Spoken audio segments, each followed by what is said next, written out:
मजबूरी में अमित को अकेले रात के अंधेरे में घर लौटना पड़ा। रास्ते में उसे एक परछाई तेजी से गुजरती दिखी। उत्सुकता में उसने बेवकूफी भरा कदम उठाया और उसका पीछा किया, लेकिन जल्द ही परछाई गायब हो गई। तभी एक नन रस्सी खींचते हुए उसके सामने से गुजरी। अमित ने जल्दी से उसका पीछा किया, लेकिन उसे पता ही नहीं चला कि वो एक कब्रिस्तान में जा पहुंचा। उसे पीठ पर ठंड सी महसूस हुई, जैसे कुछ छू गया हो। उसने ऊपर देखा और डर के मारे उसकी सांस रुक गई। वो नन उसके सिर के ठीक ऊपर लटक रही थी। अगले ही पल वो शव उस पर झपट पड़ा। अमित ने उसे धक्का दिया और पास पड़ा क्रॉस उठाकर भाग खड़ा हुआ। इधर सोते हुए विक्रम को अचानक रेडियो की आवाज ने जगा दिया।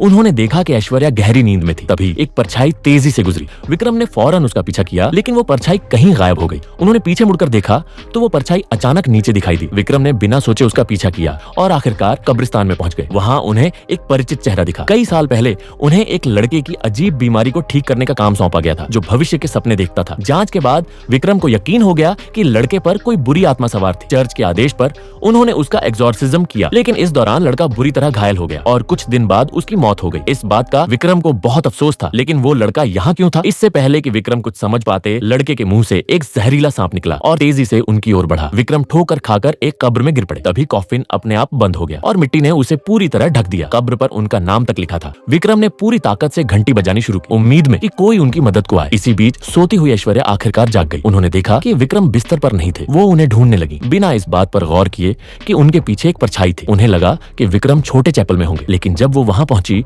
तो देखा कि चैपल में ढेर सारी नन बैठी थी। दीवार पर एक विशाल परछाई उभरी। ऐश्वर्या ने उस परछाई को गौर से देखा और धीरे धीरे उसकी ओर बढ़ी। शीशे में उन्होंने साफ देखा कि एक भूतिया नन उनके ठीक पीछे थी, लेकिन जैसे ही वो पीछे मुड़ी, सारी नन गायब हो चुकी थी। तभी भूतिया नन ने उनका कंधा पकड़ लिया। शीशा चटक गया और सामने का क्रॉस जोर से गिर पड़ा। ऐश्वर्या ने फौरन चैपल से भाग निकलने का फैसला किया। बाहर आते ही उन्हें घंटियों की आवाज सुनाई दी। उन्हें शक हुआ कि शायद विक्रम कब्र में फंस गए हैं, लेकिन जब वो कब्रिस्तान पहुंची तो सारी घंटियां एक साथ बज रही थी और ये समझना मुश्किल था कि विक्रम कहाँ है। अच्छा हुआ कि ऐश्वर्या को जन्म से ही आध्यात्मिक शक्ति मिली थी। उन्होंने आंखें बंद की और ध्यान लगाया। आखिरकार उन्हें एक ऐसी कब्र मिली जहाँ से जिंदा इंसान की सांस की आहट आ रही थी, लेकिन तभी एक जोड़ी हाथों ने विक्रम का सिर पकड़ लिया। आखिरी मौके पर ऐश्वर्या ने फावड़े से कॉफिन तोड़ दिया और वो बुरी आत्मा गायब हो गई। विक्रम को बचाने के बाद दोनों ने कॉफिन में कुछ पुरानी किताबें देखी। विक्रम ने उन्हें ध्यान से पढ़ा और पता चला कि यहाँ जो राक्षस बसता है वो शायद सांपों का राजा बालक है। विक्रम और ऐश्वर्या फिर से चर्च गए। चूंकि चर्च में पुरुषों का प्रवेश मना था, इसलिए ऐश्वर्या को अकेले जाना पड़ा। तभी उन्हें ऊपर एक परछाई तेजी से गुजरती दिखी। उन्होंने फौरन उसका पीछा किया